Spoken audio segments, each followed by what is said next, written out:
Je vais me présenter, mais Xavier s'en est occupé. Et je viens vous parler ce soir des type classes. Le but n'est pas nécessairement pour vous de déjà savoir ce que c'est les type classes, n'est pas nécessairement pour vous de connaître le Scala. Je vais essayer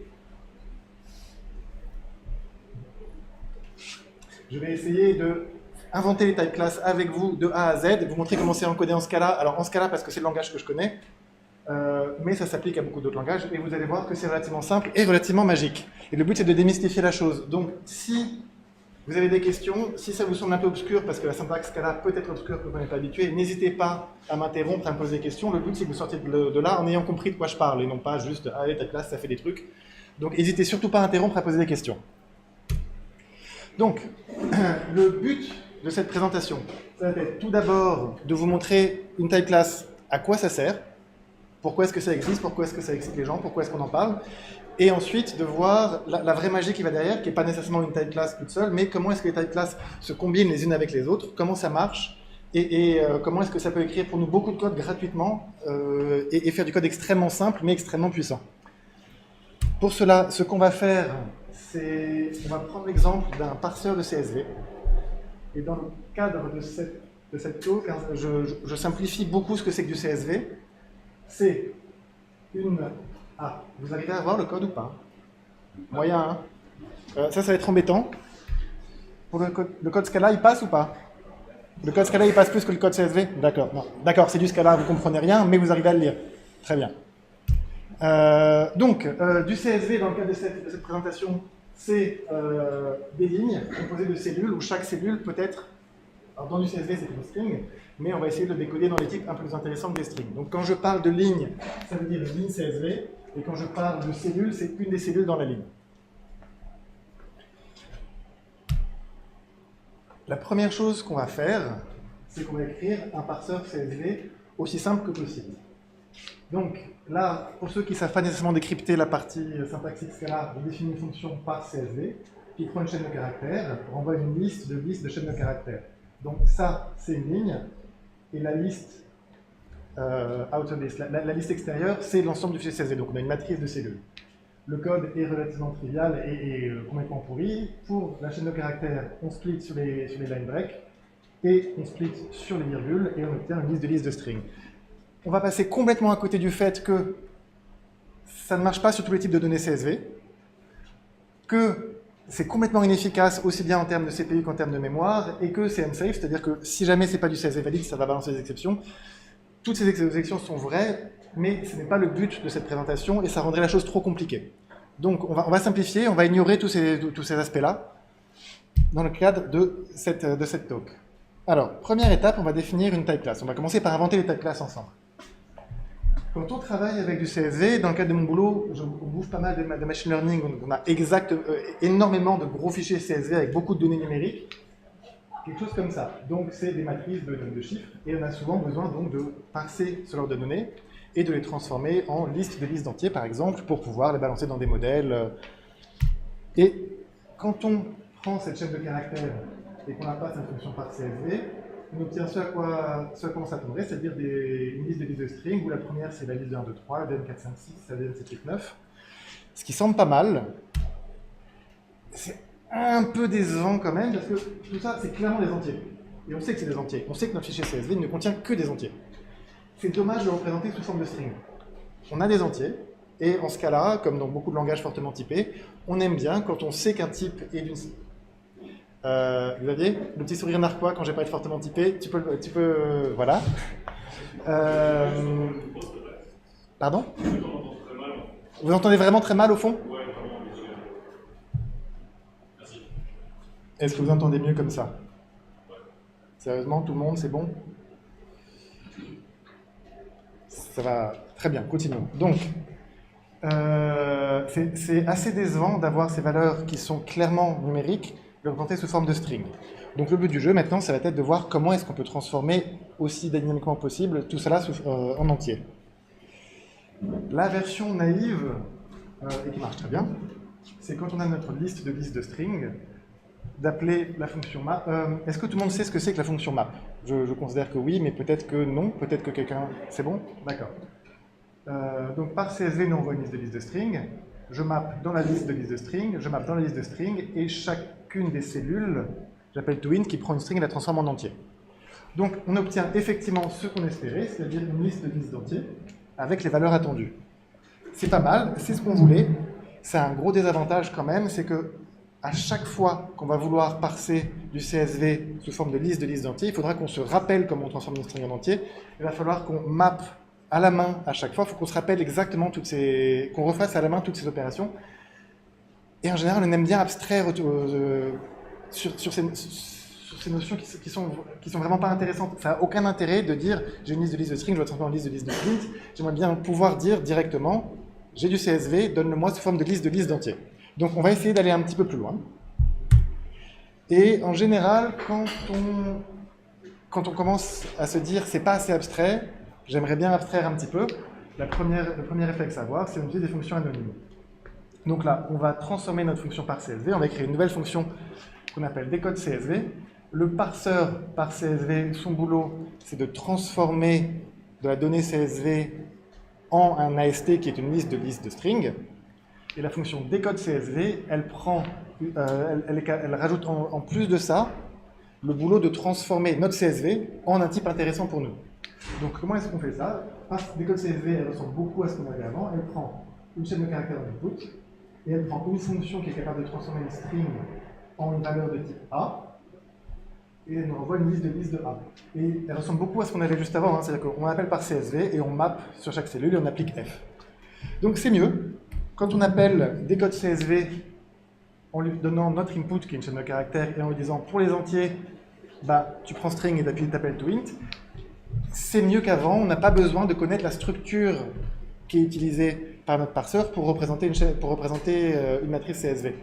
Donc c'est un peu mieux, c'est un peu plus simple, et ça donne toujours le résultat attendu, c'est-à-dire une liste de listes entiers avec les valeurs attendues. C'est pas mal, mais ça marche que pour chaque type dans lequel on va vouloir décoder, il va falloir se rappeler à chaque fois, voilà, un entier, je prends string et j'appelle toInt.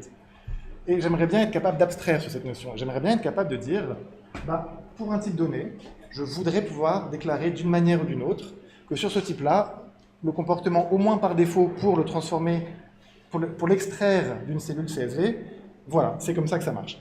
On aimerait bien être capable de dire ça. Et en ce cas-là, on peut le faire, et là, il va falloir que je commence à vous parler d'un truc qui fait en général assez peur, mais qui est beaucoup plus simple que ce qu'on peut imaginer. C'est les implicites en ce cas-là. Alors, en ce cas-là, la définition un peu simplifiée de la résolution d'implicite, c'est quand une fonction s'attend à un paramètre de type t, et que ce paramètre est marqué comme implicite, et qu'il existe une valeur de type t marquée comme implicite quelque part, alors le compilateur va l'utiliser de manière automatique. C'est beaucoup de mots, on va prendre un exemple, c'est beaucoup plus simple. On a une fonction printInt qui prend un paramètre i de type int marqué comme implicite, et il y a une variable default int qui est marquée comme implicite et qui est de type int. Si on applique la règle décrite juste au-dessus, ça veut dire que je peux appeler printInt sans paramètre et que le compilateur va se débrouiller pour trouver default int et appliquer ça. C'est strictement équivalent à appeler printInt avec le paramètre default int. Donc voilà, la résolution de paramètres implicites, en ce cas-là, ce qui fait peur, que beaucoup de monde critique, tout ce que vous voulez, c'est aussi simple que ça, presque. Il y a quelques subtilités dont je ne parle pas ici. Le scope, qu'est-ce que c'est que le scope implicite? C'est pas très intéressant, c'est un peu hors sujet. Qu'est-ce qui se passe quand il trouve deux variables de type implicite qui répondent aux contraintes? Il faut en parler, il y a des règles de priorisation, il y a des règles de résolution de conflits, mais dans le cadre de ce talk, en tout cas, c'est aussi simple que ça. Si j'ai besoin d'un paramètre de type t implicite et qu'il existe une variable de type t implicite, alors je l'utilise et c'est réglé. Sachant ça, on peut réécrire notre fonction décode CSV pour que la fonction f, qui a des associés dans A que nous avions auparavant, soit marquée comme implicite. Ce que ça veut dire, c'est que maintenant, dès qu'on va appeler décode CSV avec un type A, un paramètre de type A, tel qu'il existe une fonction f de string dans A dans le scope, il sera capable de l'appeler tout seul.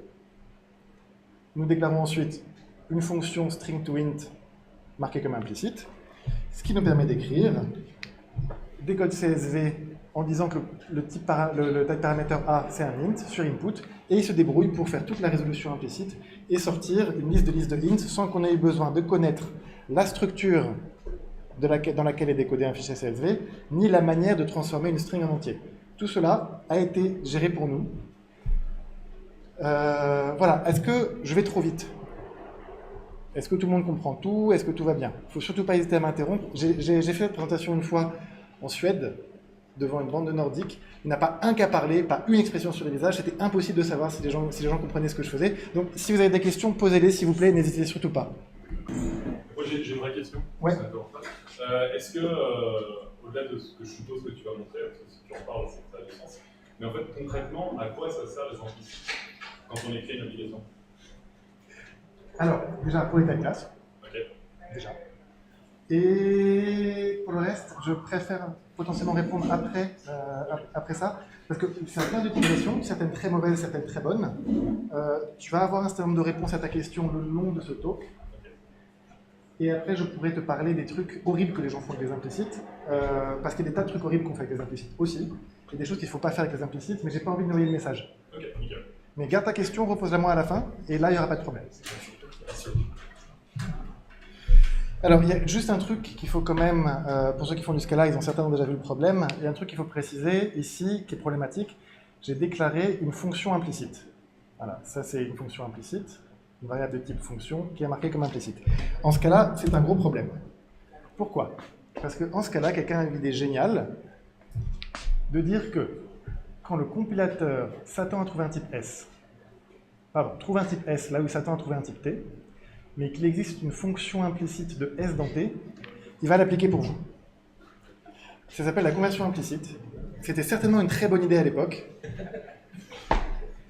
Ça permet de faire ça. J'ai une fonction add1 qui prend un entier et qui ajoute 1. Comme on a déclaré dans la slide précédente une fonction implicite de string vers int, je peux appliquer add1 avec une chaîne de caractères. Donc c'est comme ça qu'on dit au système de type, tu sers à rien, maintenant mes variables c'est des strings, c'est des int, c'est des booléens, je m'en fiche, j'ai tout changé ton système de type. Il ne faut pas le faire. Donc là en plus, on rigole, 1, 2, 3, c'est une chaîne de caractères valide, il n'y a pas de problème, ça passe comme int. Mais là cette fonction, elle n'a pas de moyen d'exprimer qu'elle est capable de planter, elle ne jette pas d'exception, elle ne renvoie pas un user. Si je passais foobar ici, qu'est-ce qui se passerait? Eh bien, mon application planterait à cause d'une variable implicite. Et allez-y pour débugger ça. Donc, les fonctions implicites, pour tout un tas de raisons, il ne faut pas les faire. Donc, notre solution précédente qui était de déclarer une fonction implicite, eh bien, il y a plein de raisons de ne pas le faire et on va essayer de trouver un autre système. Alors, ce qu'on va faire, c'est qu'on va créer un nouveau type qui ressemble beaucoup à une fonction, puisque la seule chose que ce type déclare, c'est qu'il est capable d'avoir une méthode décode qui prend une string et renvoie une variable de type T. C'est isomorphique à une fonction, c'est presque une fonction, mais, et c'est ça qui est important, c'est pas de type fonction. Donc on sort complètement du mécanisme de résolution implicite de fonction en ce cas-là, et ça ne fera plus planter notre truc. Alors, là, la syntaxe, c'est bon, tout le monde comprend au moins vaguement la notion, alors trait, classe abstraite pour simplifier, avec une fonction abstraite décode qui prend un string qui renvoie une variable de type T, et en dessous une implémentation concrète un set décodeur de int qui donc est capable de prendre une chaîne de caractères et de la transformer en int. Voilà. Donc là on vient de créer un nouveau type qui ressemble beaucoup à une fonction mais qui n'est pas une fonction. Et on va mettre à jour... important, c'est une tag class. C'est ça une tag class. C'est un type abstrait. Oui, Xavier, je simplifie, c'est important. C'est un type abstrait qui, pour un type donné, dit « je sais faire ça avec ce type-là ». Donc là, en l'occurrence, la présence d'une variable implicite de type self-décodeur de int dit « je suis capable, pour le type entier, de dire « je prends une string, je transforme ça en int ». Si on avait un self-décodeur de booléan, ça prouverait au compilateur que, à partir d'une string, il sait transformer ça sous forme de booléen. On peut voir ça un peu comme une preuve pour le compilateur, mais enfin, en gros, c'est juste rajouter une fonctionnalité à un type existant. Et donc, on va refaire notre décodeur de CSV en utilisant cette tag class. Décode CSV de A prend toujours notre input, il prend un set décodeur implicite, et il applique non plus f comme avant, mais la fonction décode de DA sur chacune des cellules. Ouais. J'ai une question sur les implicites. Bien sûr. C'est checké à la compilation? Oui. Ouais. Oui. Tout ce que je montre là, c'est tout à la compilation. J'ai une question. vraiment des erreurs de question, hein, mais est-ce qu'on n'aurait pas pu passer tout de suite, genre l'implémentation concrète du trait en argument plutôt que de passer par de la résolution implicite? Oui, on aurait tout à fait pu, c'est-à-dire que tu veux dire qu'ici, DA ne serait pas implicite, et à la main, on devrait dire, on passerait str to int. Ouais. Tu pourrais absolument faire ça, mais dans ce cas-là, tu n'as plus la composition automatique. Ok. Ce à quoi on va venir plus tard. Et d'autre part, tu es obligé de savoir, toi, concrètement, exactement comment on transforme une string en entier. Tu es obligé de connaître le nom de la variable qui est capable de faire ça. Alors qu'avec le mécanisme implicite, tu sais que si jamais le compilateur sait comment décoder une string en entier, il va le trouver. Et sinon, il va te dire qu'il ne le trouve pas et ce sera à toi de le déclarer. Ok.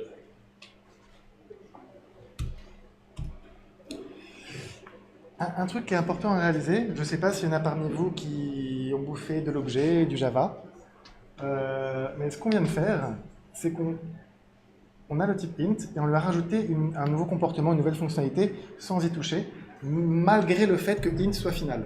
Essayez de faire ça en Java. Parce que j'ai fait des années de Java, j'ai dû le faire un certain nombre de fois, c'est absolument l'horreur. La manière dont ça se passe en général. C'est pas un problème, on va faire une interface decodable qui aura une fonction decode qui, pour le type, est capable de renvoyer, pour prendre une string, est capable de renvoyer le type. Et maintenant, je vais faire en sorte que int implémente décodable, mais int est final. Je peux pas faire ça. Donc je fais un type wrapped int qui proxy toutes les méthodes de int que je peux utiliser comme si c'était un int mais qui n'est pas vraiment un int. C'est l'horreur, c'est infernal. Je ne sais pas s'il y en a déjà parmi vous qui ont le malheur d'avoir implémenté ce genre de choses-là. C'est comme ça qu'on se barre du Java ou qu'on arrête de faire de la programmation. C'est le début de l'enfer, c'est le début de la mort. Et donc, c'est absolument génial d'être capable maintenant, pour n'importe quel type, dont vous ne contrôlez pas les sources, vous ne savez pas, la seule chose que vous savez de ce type, c'est l'interface publique que vous n'avez pas le droit de toucher, et vous êtes quand même capable de lui rajouter toutes les fonctionnalités que vous désirez par le mécanisme de type class. C'est l'utilité principale des type class. Voilà, donc là, on vient de passer, je ne sais pas combien de temps, mais un certain temps à définir ce que c'était qu'une type class. On va passer à la deuxième partie de ce talk qui est comment est-ce qu'on les combine automatiquement les uns avec les autres.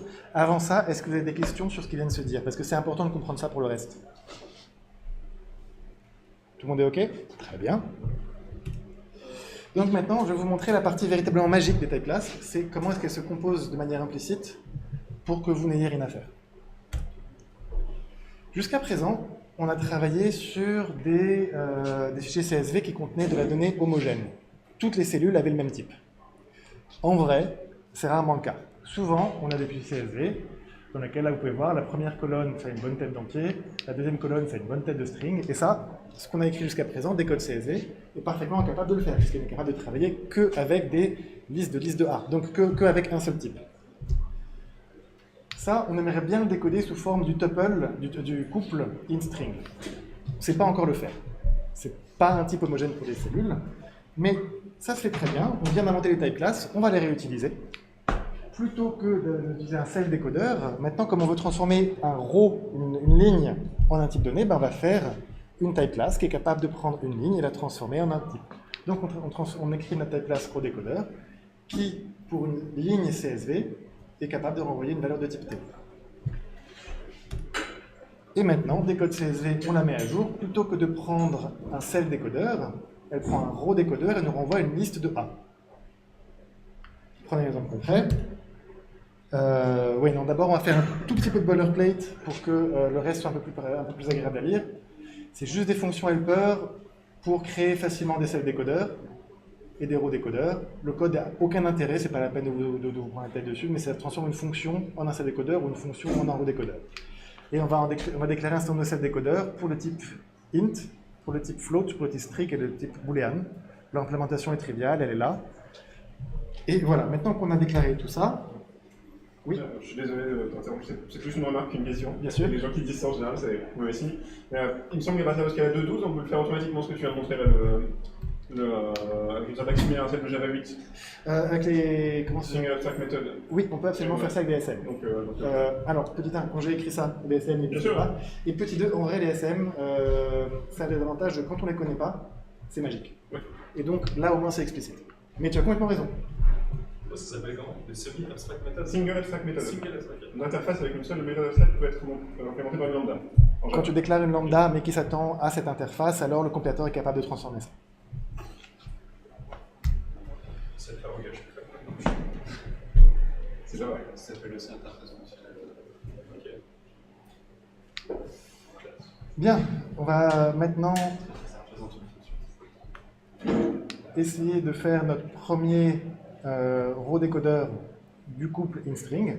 Il n'est pas bien compliqué. On l'écrit et on prend la première cellule et on appelle int, et la deuxième cellule on n'y touche pas parce qu'on l'a sous forme de string. Et ça va très bien marcher. Décode CSV bien nous renvoyer une liste du couple int-string avec les valeurs attendues. Ça reste un petit peu décevant parce que les types des cellules sont hardcodés. Et on vient de passer une petite demi-heure à mettre en place un mécanisme pour que les types des cellules ne soient pas hardcodés. On a notre type class, c'est le décodeur. Donc on aimerait bien utiliser ça pour ne pas avoir à chaque fois qu'on veut un tuple donné, écrire un décodeur pour. Donc on va améliorer, on va faire une implémentation un petit peu naïve. Plutôt que de décoder à la main, on va appeler int set décodeur et string set décodeur pour faire la partie de décodage. Ah, c'est bien, mais les instances ici sont hardcodées. Ce qui est un peu gênant, en général quand les choses sont hardcodées, c'est que il doit y avoir moyen de rendre les choses un peu plus abstraites, un peu plus génériques. Pour cela, il va quand même falloir que je fasse un dernier détour par la résolution implicite. Je crois que oui, c'est le dernier. Donc après, vous savez tout ce qu'il y a à savoir sur la résolution implicite.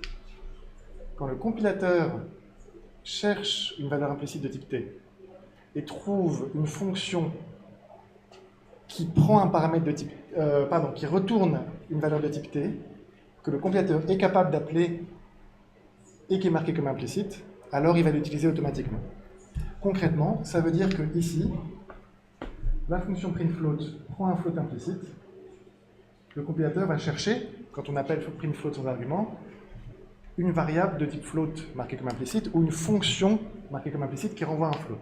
Il va trouver getFloat qui renvoie un float et qui prend un paramètre implicite de type double. Est-ce qu'il est capable d'appeler cette fonction? Pour être capable d'appeler cette fonction, il faudrait qu'il trouve d'une manière ou d'une autre un double implicite, qu'on a déclaré ici, default double, qui est implicite et qui est de type double.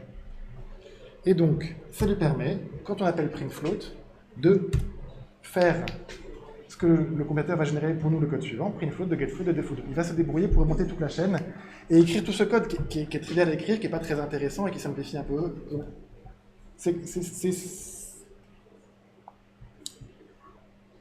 Pardon.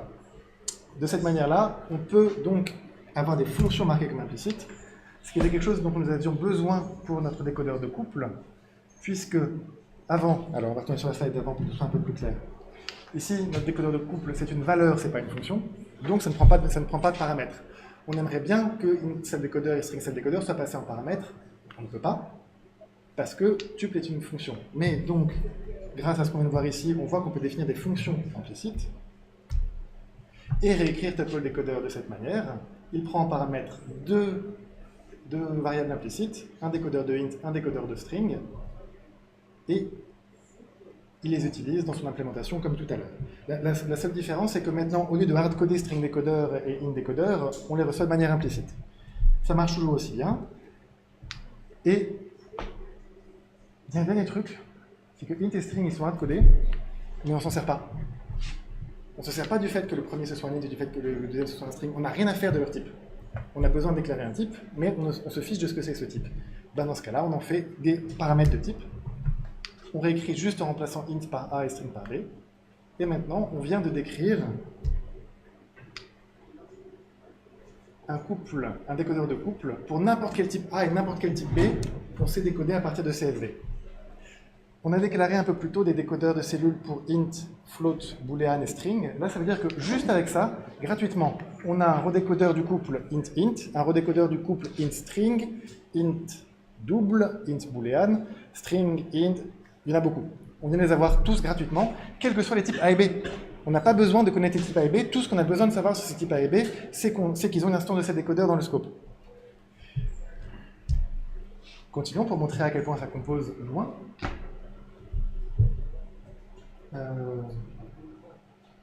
J'avais oublié que j'avais cette slide-là, mais excusez-moi. C'était pour vous montrer exactement ce qui se passe dans la résolution implicite.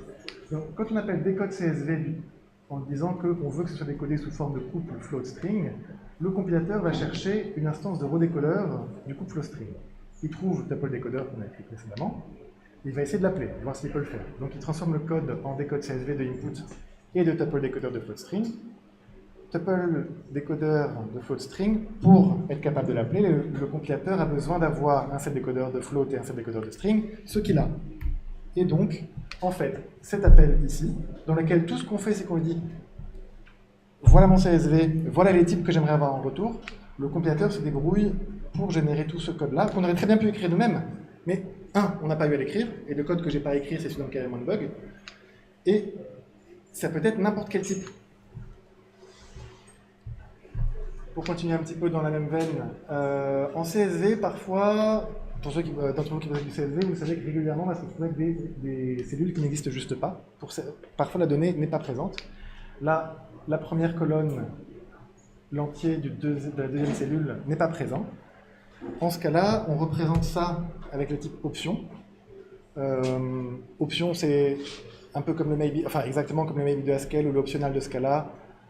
C'est soit un somme de quelque chose, soit un none. C'est pour représenter, c'est une manière intelligente de représenter nul. Et on peut écrire un décodeur d'options pour tout type A qui a un set décodeur. L'implémentation est triviale. Si la cellule c'est la chaîne vide, alors on renvoie none. Sinon, on appelle le décodeur de A.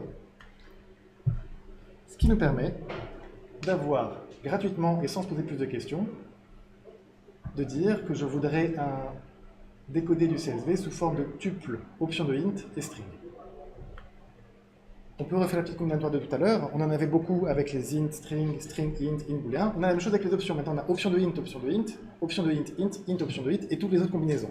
Ça commence à faire beaucoup, et beaucoup de code qu'on n'a pas besoin d'écrire. Voilà, on a donc écrit maintenant une instance de set décodeur pour toute option de A, pour chaque A qui a une instance de set décodeur, quel que soit le type A. Parfois, on va se retrouver aussi avec du CSV qui est juste mal formé, c'est-à-dire que les cellules n'ont pas un type cohérent selon les lignes. Ici, vous pouvez voir que la première cellule est un entier, la deuxième est un booléen. C'est représenté en ce cas-là avec le type either. Either, ça peut être un either de AB, donc either de AB, c'est soit un left de A, soit un right de B.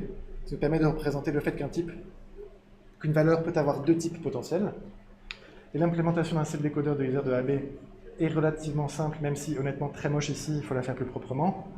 Si on essaie de décoder sous forme de A et que ça plante, alors on essaie de décoder sous forme de B.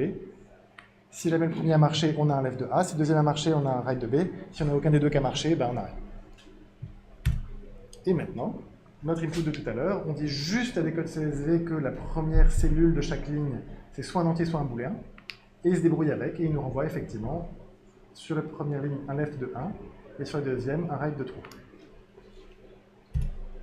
Et donc, là, on vient d'écrire, à chaque fois je vais dire la même chose, mais c'est ça la magie.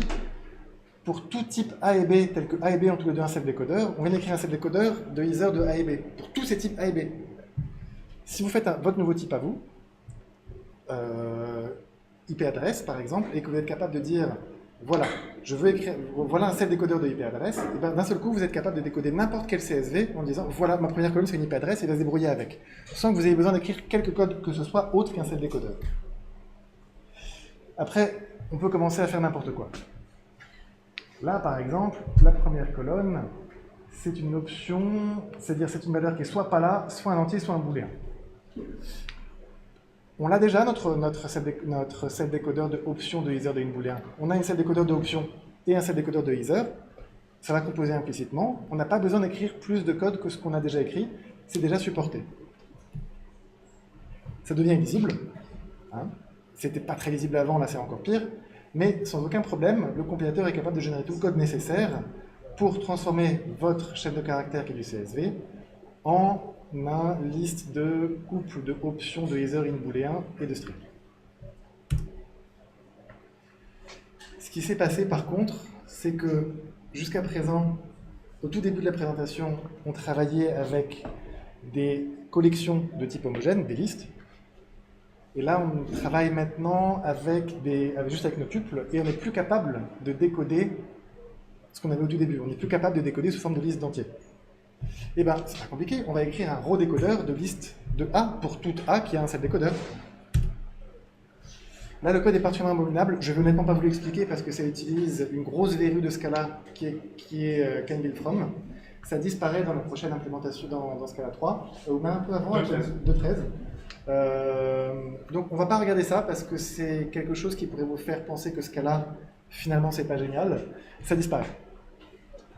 Mais, croyez-moi, ça compile. Et j'ai donc pour toute collection, pour tout type F, qui a un can build from, et pour tout type A qui a un set décodeur, j'ai un row décodeur de F de A. En particulier, j'ai donc un row décodeur de liste de int gratuitement, de vecteurs de int, de array de int, de n'importe quelle collection de la collection de la librairie, des collections librairies standards. Et je suis capable de décoder tous mes fichiers CSV sous n'importe quelle collection. Oui. Ça disparaît, mais c'est toujours utilisable autrement? Oui, c'est remplacé. Donc en l'occurrence, le can build from qui était abominable est remplacé par un truc qui s'appelle hasBuilder, il me semble. C'est remplacé par un mécanisme mieux, un peu moins.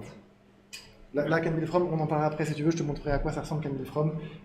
Il y a eu quelques mauvaises idées dans le langage et ça en fait partie. Est-ce que vous savez ce que c'est des case classes en Scala? Non. Une case class en Scala, c'est une manière très simple.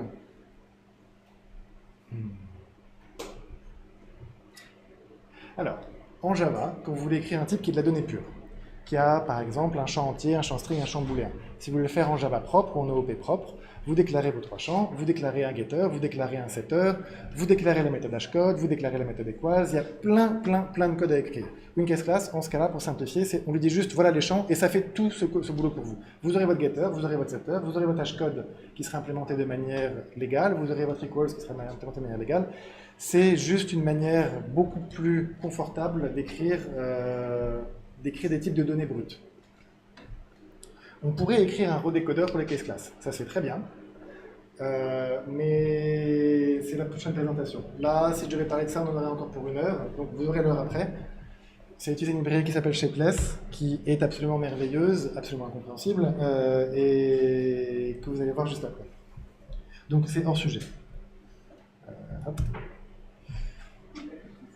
Là où on en est, j'ai fini la partie type class brute de cette présentation. Et tout ce qui reste, ce sont des slides qui sont un peu des slides au cas où j'ai été trop vite et si j'ai besoin de boucher un petit peu du temps, et qui ont été prévus pour des gens qui font du Scala. Là maintenant, c'est des manières de rendre le Scala un peu plus propre. Est-ce que vous voulez que je vous la fasse quand même, ça vous intéresse, ou est-ce que vous voulez passer à Shapeless directement? En fait, il te reste plein de temps, je crois. Je ne sais pas. Enfin, le but, c'est pas de prendre tout le temps, mais ouais, il te reste 15 minutes, c'est bon. Ben, je peux utiliser ce que je peux dès 15 minutes, et dès que c'est trop, vous m'arrêtez. Ouais, nickel, Si ça vous intéresse, là pour le coup, jusqu'à présent, tout ce que je vous ai expliqué sur les type classes, il se trouve que j'ai utilisé Scala comme véhicule pour expliquer ce que c'est qu'une type class, mais ça s'applique avec assez peu de changements à tous les langages, les quelques langages qui supportent les type classes. Là maintenant, on rentre vraiment dans du Scala. Là, c'est vraiment, les gens qui ne sont pas intéressés par le Scala risquent peut-être un petit peu d'être un peu moins intéressés, si vous étiez intéressés. Mais allons-y. Voilà. Alors, un truc, quand on travaille avec, quand on écrit une librairie qui utilise type class, un truc qui est pratique pour débugger tout ce qui se passe là-dedans, c'est d'écrire des petits helpers de cette manière-là. Je voudrais, pour une chaîne de caractères, être capable de voir tout de suite, sans avoir à écrire trop de code, comment est-ce qu'elle se décode sous forme de cellules. Donc j'écris cette fonction décode cell qui prend une chaîne de caractères, un décodeur implicite et l'applique. Ça marche exactement comme on s'y attend. La chaîne 1, 2, 3 est transformée en entier 1, 2, 3. Mais la syntaxe n'est pas très agréable. Pour ça, Scala il utilise ce qu'on appelle des context bound, qui est une syntaxe plus agréable au moins au niveau des types. C'est celui de cette manière-là. La fonction décode cell prend un paramètre de type A, tel que A est un cell décodeur, et une chaîne de caractères, et après il fait son boulot. Donc c'est censé être représenté de manière de concrétiser un peu la notion de une type class, c'est une preuve. Ici A, tel que je peux prouver que A a un cell décodeur. Alors, le type de la fonction décode cell est beaucoup plus agréable à lire. L'implémentation, pour le coup, est imbitable. Donc, pour ça, en général, on va dans... Alors c'est là qu'on commence à rentrer dans les détails de la boulonnerie Scala. Ce qu'on fait en général quand on fait des type classes de cette manière, c'est que dans le compagnon objet de notre type class, voilà, là je commence à utiliser des gros mots, compagnon objet, objet compagnon, pardon, c'est une manière, alors Scala ça tourne sur le JVM, ça doit se bouffer la compatibilité avec Scala, avec Java. Java a des méthodes statiques, Scala n'a pas de méthode statique puisque c'est une notion bizarre. Pour représenter, pour être capable de simuler le fait qu'il y ait des méthodes statiques, on déclare un objet qui porte le même nom qu'un type, et toutes les fonctions qu'on déclare à l'intérieur sont considérées comme des fonctions statiques de notre type. Ici, on définit une fonction apply dans le compagnon objet, qui, pour tout type A, qui est une instance de décodeur de A, renvoie cette instance. Elle paraît triviale, cette fonction. Elle ressemble beaucoup à la fonction identité. Mais elle permet d'écrire une syntaxe, elle permet d'écrire les choses de cette manière-là, ce qui est beaucoup plus agréable. En ce cas-là, apply, c'est un mot-clé un peu magique qui veut dire, quand on a une méthode apply, on n'est pas obligé d'écrire apply, ça veut dire application de fonction. Donc on peut utiliser notre objet setDecoder comme si c'était une fonction. Donc setDecoder du paramètre A renvoie immédiatement une instance de setDecoder de A, et donc on peut directement appeler la fonction décode dessus, ce qui nous permet d'avoir cette syntaxe qui est beaucoup plus agréable que ce que nous avions au départ, puisque le type de décode cell est beaucoup plus lisible, il y a beaucoup moins de... on n'a pas besoin de nommer le paramètre implicite, on n'a pas besoin d'avoir un paramètre implicite, c'est écrit pour nous par ceci. Et cette syntaxe qui, je trouve, pour moi, est assez claire. Un setDecoder pour mon type A, je le décode, j'appelle sa fonction décode sur la chaîne de caractères. Ça a un coût au runtime, parce que même si cet appel-là, il est trivial, c'est juste la fonction identité, ça reste un appel de fonction que, globalement, le just-in-time compiler, il a du mal à optimiser, parce que c'est des appels qui ne sont pas faits nécessairement suffisamment souvent, ou je ne sais quoi. Mais d'une manière générale, ce code-là n'est pas optimisé au runtime, et donc vous avez un petit coût, qui est 99,999% du temps vraiment pas grave dans la mesure où c'est appelé une fois tous les 100 ans, mais quand vous faites du travail sur des données numériques, par exemple, que vous faites des gros calculs mathématiques, et que vous avez utilisé type class pour abstraire sur la notion de ce que c'était qu'un chiffre, vous vous retrouvez à faire cet appel tout le temps, et ça peut avoir un vrai coût. Il y a des manières de contourner ce problème-là, en particulier une librairie qui s'appelle IMP, qu'on pourra regarder, si ça intéresse, on pourra en parler après, qui permet de complètement annuler le coût au runtime, qui sur la base de macro, est capable de concrétiser les types directement. Ensuite, quelque chose qu'on fait beaucoup en Scala, à tort ou à raison, c'est très débattu et très débattable, c'est qu'on crée des opérateurs dédiés pour nos types. Ça peut rendre le code complètement imbitable pour les gens qui ne connaissent pas, mais beaucoup plus clair pour les gens qui connaissent nos opérateurs. En déclarant ce que j'ai dit de ne pas faire tout à l'heure, c'est-à-dire une fonction implicite. On a une fonction implicite, mais on ne transforme pas en un autre type légal que tout le monde utilisera. On transforme, il nous sert à transformer un type qui a un setDecoder. Alors, il va falloir que je réussisse à le dire en français, ce truc-là. Ça nous permet de dire que pour une chaîne de caractères, comme il existe une fonction implicite de chaîne de caractères vers setDecoder ops, toute chaîne de caractères est interprétée par le compilateur comme un setDecoder ops s'il en a besoin.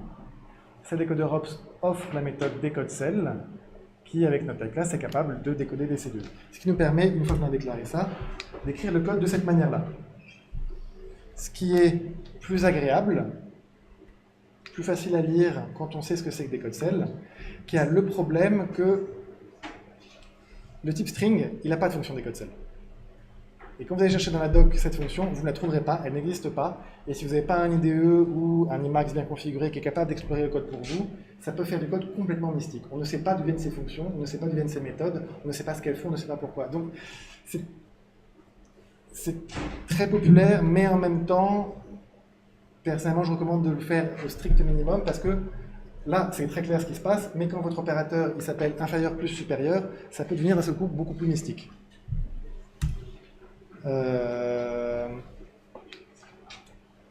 Là, honnêtement, on commence à rentrer dans des trucs. Là, c'est vraiment de la boulonnerie Scala. Ça avait du sens quand je faisais ce talk pour un meetup Scala. Là, honnêtement, on va zapper parce que c'est vraiment trop Scala spécifique. Donc, en conclusion, les type classes, c'est génial pour rajouter des nouvelles fonctions des types existants sans avoir le contrôle de ces types. Par exemple, là, gratuitement, hop, pour le type UID de Java, je viens de rajouter la fonctionnalité d'être capable de le décoder à partir de CSV en une ligne de code. Ça se compose de manière implicite, ce qui permet d'écrire des trucs intelligents comme des trucs complètement barbares, comme un redécodeur de liste, de user, je n'arriverai pas à lire, mais vous voyez que ça compile. Et voilà, c'est tout ce que je voulais vous dire ce soir sur les type classes. Les slides sont dispo sur le web. Si jamais vous faites du Scala, que vous avez besoin de faire du CSV et que ce que vous avez vu là, ça vous a plu, la librairie proprifiée, safe, tout ce que vous voulez existe et disponible. Elle s'appelle katan.csv et vous pouvez elle est utilisable sur GitHub. Et petit détail amusant, les slides, tout le code que vous avez vu et tout l'output que vous avez vu, je sais qu'il marche, je sais qu'il est bon, puisque c'est compilé à chaque fois qu'on regarde les slides. C'est-à-dire qu'on a un interpréteur, on a un outil assez cool, qui s'appelle Tut, qui va parser le markdown, voir tous les blocs de code Scala, l'exécuter et écrire l'output. Donc tout ce que vous avez vu, il n'y a pas d'erreur, c'est correct, parce que sinon les slides ne compileraient pas. Petit détail intéressant. Et voilà.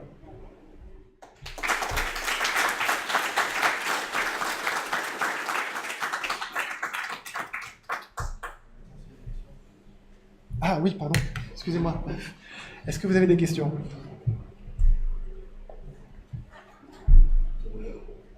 Toi, tu en avais une tout à l'heure. D'accord. Non? Donc c'était très clair ou incompréhensible? Ah. Moi j'ai une question. À un moment, il me semble que tu as pensé à la phrase c'est très utile pour ajouter de la fonctionnalité sur les classes sur lesquelles on n'a pas la main. Ouais. Du coup, si jamais on parle de classes sur lesquelles tu as la main, ou ton équipe a la main, est-ce que tu recommanderais plutôt quand même de passer par les type classes ou juste de rajouter directement la fonctionnalité dans la classe? L'avantage de la type class, c'est que ça te permet de traiter le problème dans tous les cas. C'est-à-dire que ton type, et que tu le contrôles ton type ou pas, tu traites l'ajout de fonctionnalités toujours de la même manière. Tu n'as pas à te poser de questions, tu n'as pas à te dire je suis dans tel scénario donc je vais faire ça, je suis dans tel scénario je vais faire ça. Je dis la manière de rajouter une fonctionnalité à un type, c'est ça. Je déclare pour mon type, pour ma fonctionnalité qui est là, le fait de décoder une cellule sous forme une chaîne de caractères sous forme d'un type, je dis c'est comme ça que ça se passe, voilà l'interface à créer. Et quel que soit le type, l'intérêt de la chose, c'est que tu n'as pas besoin de te poser la question que tu viens de te poser. C'est toujours de la même manière et ça marche toujours pareil et c'est puissant. Donc moi, je recommanderais toujours de passer par les type classes. L'autre alternative, ce serait quoi? Ce serait d'utiliser du sous-typage, du polymorphisme de sous-typage. Ouais, ou d'enrichir la classe au fur et à mesure. Mais dans ce cas-là, ça voudrait dire que le fait que ton type soit décodable sous forme de CSV, tu dois le savoir au moment où tu crées ton type. C'est ce gros désavantage-là. C'est que tu dois connaître tous les cas d'utilisation de ton type au moment où tu l'écris. Et c'est rarement le cas. Ça peut arriver. Parfois, tu sais exactement à quoi il va servir ton type. Mais parfois, ton type, il va vivre dans une librairie que d'autres personnes vont utiliser. Et tu ne peux pas prévoir à l'avance toutes les manières que les gens vont avoir de l'utiliser. Mais la question, c'était par rapport à, imagine, tu es sur ton projet, ouais. Et tu as une classe qui est utilisée depuis quelques mois, et puis après tu dis, ben, j'ajouterais bien cette fonctionnalité. Ça, hein. Est-ce que l'idée, c'est de passer par une type class pour étendre le comportement? Alors, ou des modifier de... Est-ce que c'est une fonctionnalité générique ou une fonctionnalité qui ne sert que à cette classe-là? Ça répond à la question. Si c'est une fonctionnalité qui ne sert que à cette classe-là et qui ne servira à personne d'autre, bien sûr, rajoute-la à ton type. Si c'est vraiment ultra spécifique à ton type. Mais si c'est une fonctionnalité générique, comme par exemple la notion d'être décodable sous forme de CSV, c'est pas propre à ton type. Donc si c'est pas propre à ton type, tu générises. Peut-être que tu n'en as pas besoin aujourd'hui, mais peut-être que demain, tu auras un autre type que tu voudras traiter de la même manière, donc tu générises la chose, et de cette manière-là, ton code est extrêmement flexible. Est-ce que ça répond à la question? Parfait. Pour vérifier, au final, le fait que ça s'appelle cell decoder, ça en fait, c'est basé que sur les types, sauf ça. Alors ma question c'est plutôt, si jamais vous recréez un projet qui propose un type, ouais.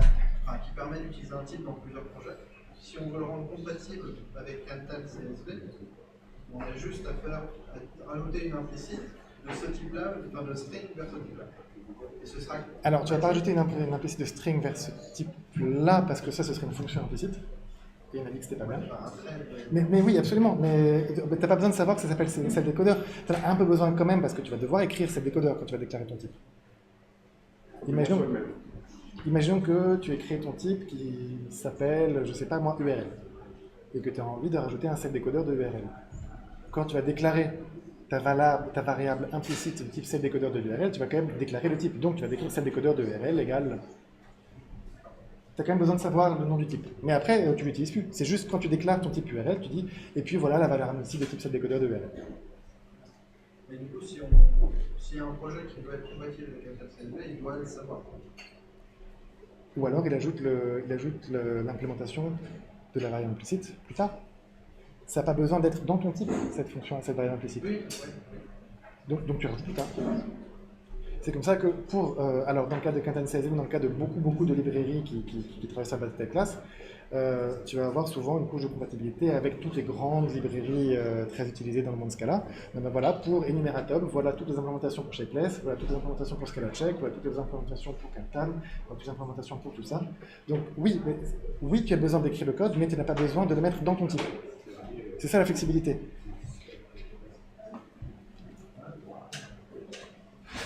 Oui.